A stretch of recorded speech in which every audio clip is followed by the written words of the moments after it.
Hello, everyone. Welcome to this week's Indie Artist Music Hustle with Blonde Intelligence. I'm your host, Miss Ronnie, where I always seek to give you exquisite cranial repertoire. This week, we have a very special guest. We have Clark Kent. Say hello to everyone. Hey everybody, I'm Clark Kent. Nice to see you. Oh, it's nice to see you too. So, what we're going to do is we're going to let you take over and tell everyone a little bit about yourself. Some of the things that you have in your bio and in your press release and everything. Okay, so I'm here because Lord Forgive My Soul. I started advertising this song, and the whole basis of the song was I went through a really bad breakup, and I was living with a woman for 3 years, and then I was left, kind of back to square one, single, and just with the pain of everything, and doing music at the same time. It was very stressful. And so one day, I just kind of stumbled upon this beat. And when I heard it, I felt this emotional attachment to the beat of, I did so many wrongs. I did things I couldn't, forgive myself for. And all I really wanted was to ask her for her forgiveness. And so when I heard this beat and I got that hook, Lord Forgive My Soul, it was just to me out of this world in how I wanted to express myself and how I felt about everything I went through and that I'm still dealing with to this day, even a year later. So, yeah, that song just meant it was very powerful and meant a lot to me. Okay. So tell me this. What did you think about my review? it was hilarious. I loved it. And I was laughing when I was typing. I was laughing when I got it. I couldn't stop laughing because the way the song is set up in all my other music. When I look at Hmm. all my other music, and then you Hmm. look at that song, they're so different. Yeah, it just had me laughing. So tell me about your other music. Well, there's a lot of it. I did a first album called Pursuit of Happiness. That was my first album, and then I did 7 singles in between that, Hmm. and then I did a whole nother album, 13-track album called Mintaka, Hmm. and then I followed that up with two more singles, All Damn Night and Lord Forgive My Soul, Hmm. and then right now I'm releasing an EP called Reaperville on the 23rd of this month. 23rd of June. Yep. Okay. So tell me about the style of music. Because you said that Lord Forgive My Soul is so different from your other music. That's the reason why I said tell me about your other music. Okay, so I think of it, I almost think of my career as I started in 90s hip hop because when I Hmm. listen to Pursuit of Happiness, you get a lot of 90s retro feel vibes to every beat on the album. Hmm. It's really 90s style hip hop. And then from there, the singles kind of stayed that way as well. But when I Hmm. did Mintaka, that's when I moved on to a different genre, so to speak. And How so? I think it's the beats, the Hmm. music. What you're hearing is it's more like today's music, more of what you're hearing today. Hmm. And like Hmm. it's a mix of rock, rap, it's got that mixture in it where you really don't know what style you're hearing, but it's good. It sounds good. Hmm. What made you? You told me that you did an album, right?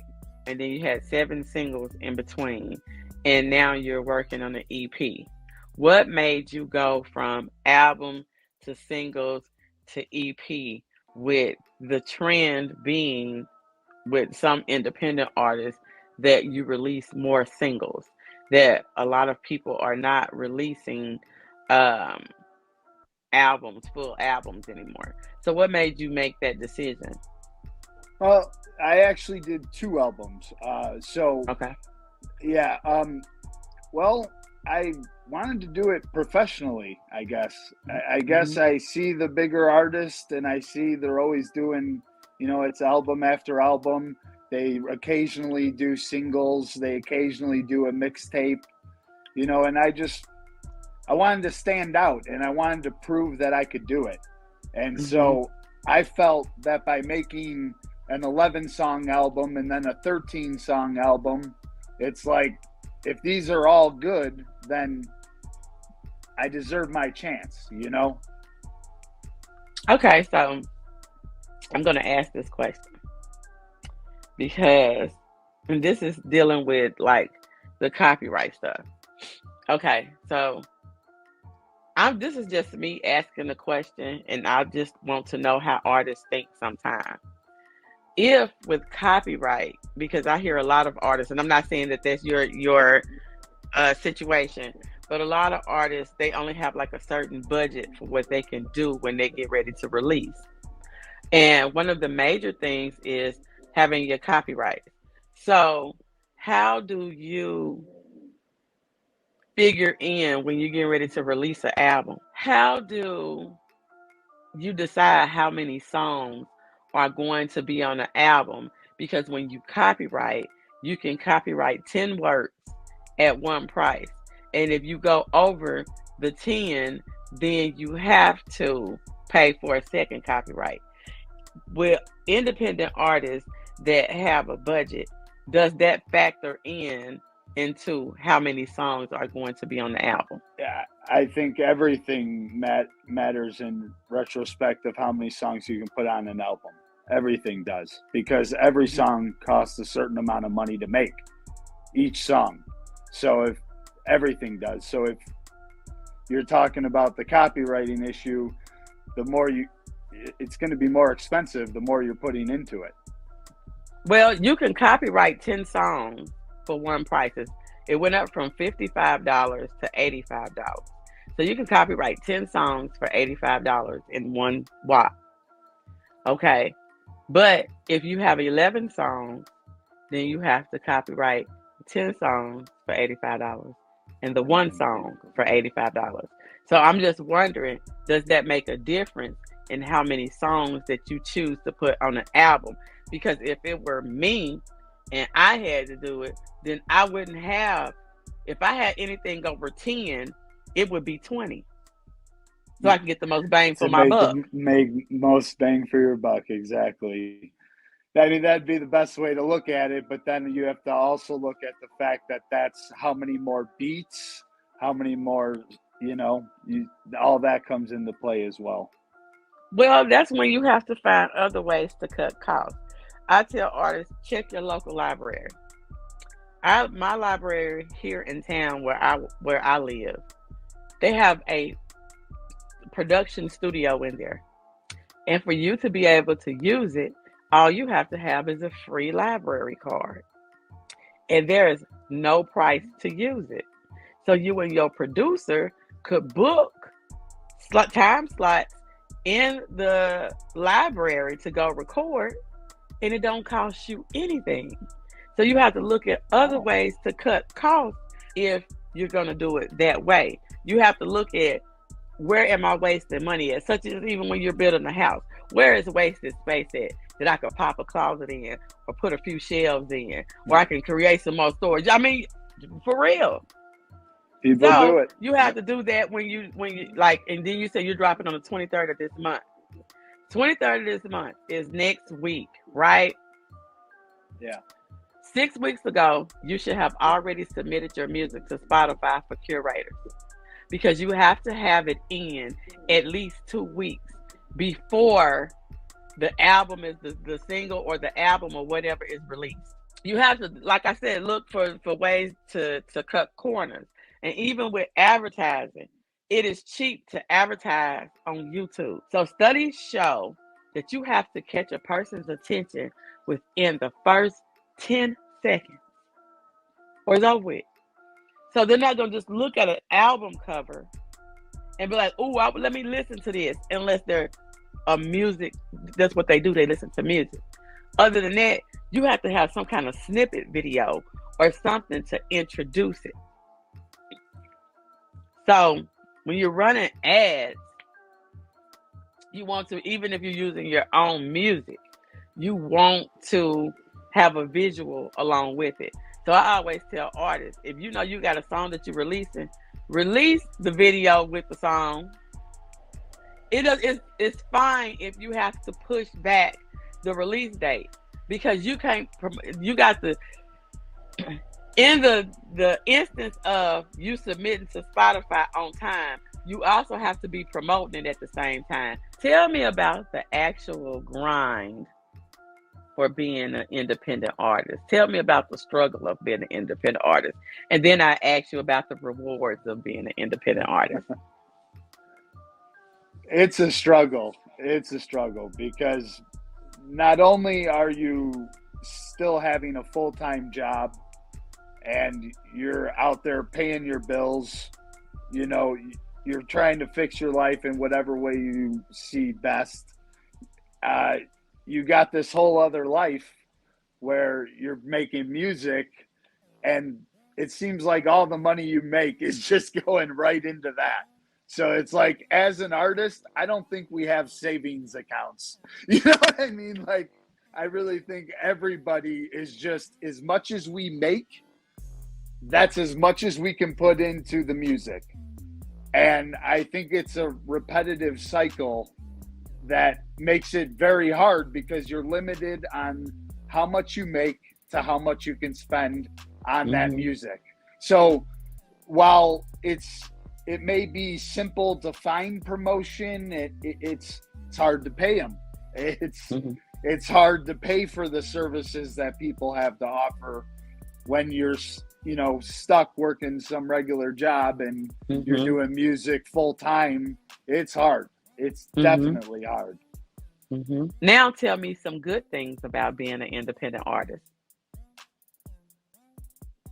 I would say after every song you make, you notice improvements in yourself. You know, with every song you make, you see the flaws, you see the good things, but as you start getting better, there comes a point where you start making music that kind of hits right here, you know? And that's a feeling when you made a song that hits your own soul in a way that you can't really describe, because that's only happened from other artists that, you know, you don't know these people, but when you yourself are the one making the song that's touching your own soul and you could cry to it, you know, it's probably one of the most beautiful, most rewarding things you could ever accomplish in your life. Like, truly, it is. It's powerful. Okay. But do you think that you could accomplish that same feeling being signed to a record label? That would depend on the type of deal. Okay. So tell me, what do you do for merchandising? I have some shirts, but they are not up on the website yet. Okay. So when you decided to do these shirts or whatever, what do you want to convey to your audience? I mean, is it just going to be a shirt with your name on it? Is it going to be a shirt with the album cover on it? A shirt with your face? What are we looking forward to? Well, I have thought of different album covers and maybe adding things like, for instance, certain lines, certain lyrics, adding lyrics to the shirt of some kind of that, you know. Come up with something, you know. I'll have some kind of idea. Okay. The next thing I want to ask you about is your name. How is that your real name, or how did you come up with that? And do people ever call you Superman?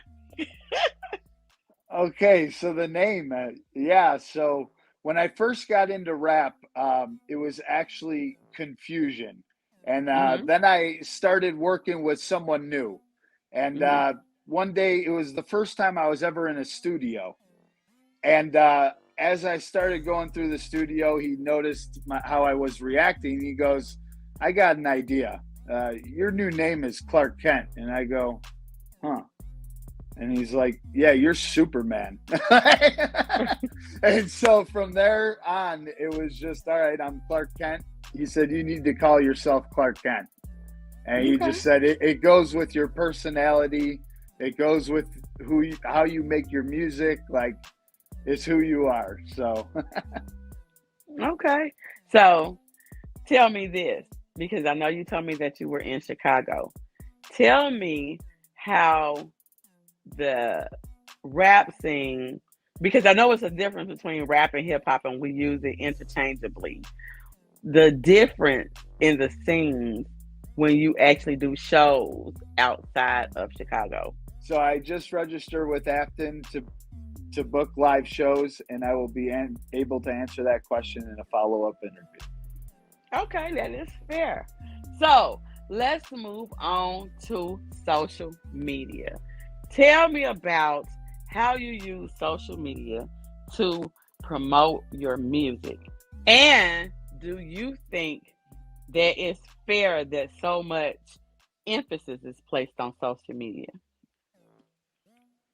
Uh, okay, so I do use social media. I don't think it works as well when you have a lower audience, you know. I think it really matters on how many followers you have to really get a reach. That's where I think also promo comes in, where you can pay, to advertise on social media. But you know, I I know it's difficult for some because yeah, it's like social media came during our lifetime. And it I did. remember I wasn't when, there. yeah, and it has advanced so much. And it's like, I was talking to one of my other guests one time, and he was like, I know it started out with like MySpace and this and that. And I was like, yeah, it did. But then it got into where artists could get paid off their music on social media, and artists become to started posting more that way because it was a way for it to get exposure.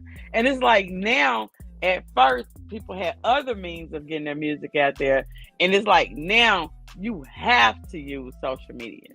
You do. You do have to use it, and I think that's a little unfair. I mean, but it's the way of the world now. It's social So media. what is your experience with it? I enjoy it. I tend to write poetry freely on there, just to Okay. draw people in. I think I have a way with words, so I try to use that to get people interested in what I'm sharing. And I Hmm. typically, I share all the links to my music. I share the links to my new music coming out. I try to Hmm. push the new releases as much as possible. But like Hmm. I said, that all depends on your budget and how much you have to spend, you Hmm. know.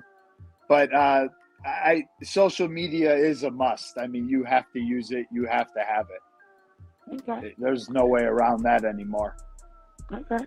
Tell me what's your favorite song on your upcoming album?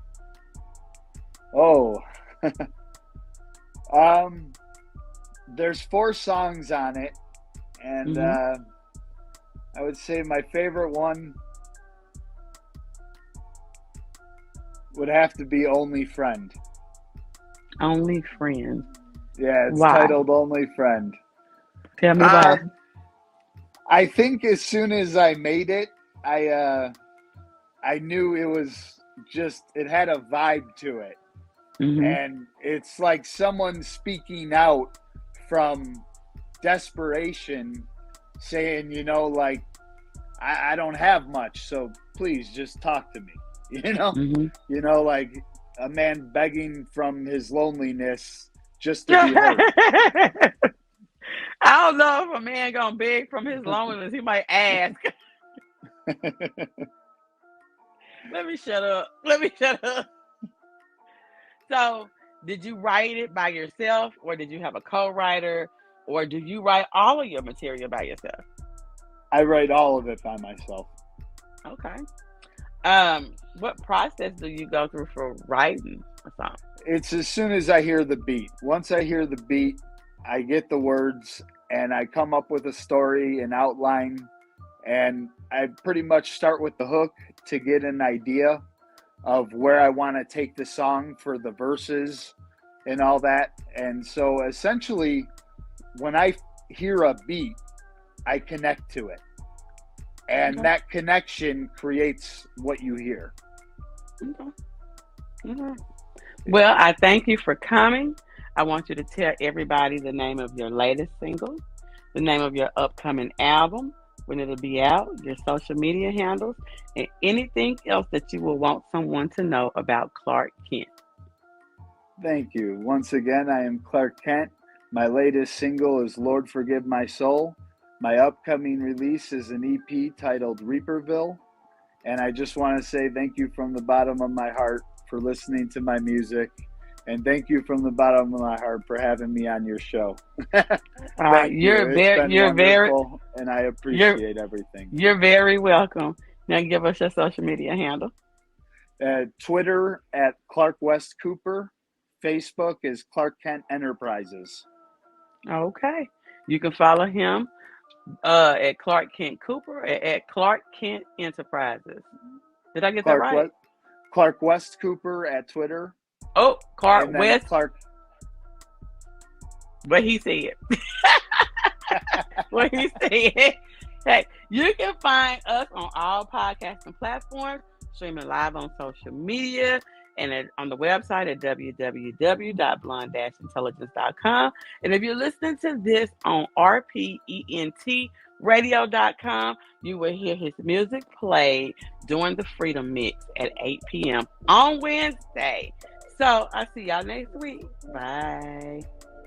Hey girl, let me tell you about this podcast. Girl, everybody has a podcast these days.